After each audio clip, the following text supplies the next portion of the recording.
মোহাম্মদপুরে মামুনুল হক ভাড়াটিয়া থাকে না।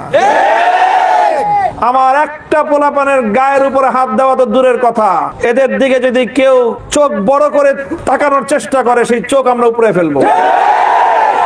সবচেয়ে বড় জন যে থাকে বাংলাদেশে তার সাথে টক্কর দিয়ে মোহাম্মদপুরে মানুষ মামুনুল হক রাজনীতি করতে নামছে।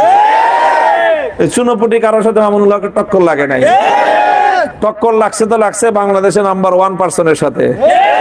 3 বছর টক্কর করছে মামুনের সাথে। মামুনুল হকের সাথে টক্কর লাগার পরে এখন মামুনুল হক মোহাম্মদপুরে আছে, বাংলাদেশে আছে, যে টক্কর দিছিল সে নাই। কাজেই মনে রাখো, অন্য কেউ যদি টক্কর দেওয়ার চিন্তা করো আগে 10 বার ভাববা।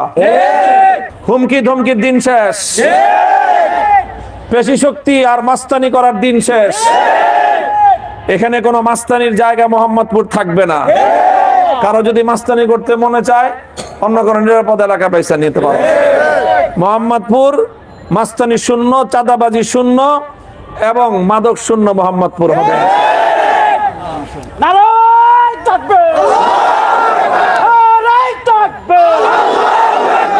মামুনুল হক এগিয়ে চলো, মামুনুল হক এগিয়ে চলো।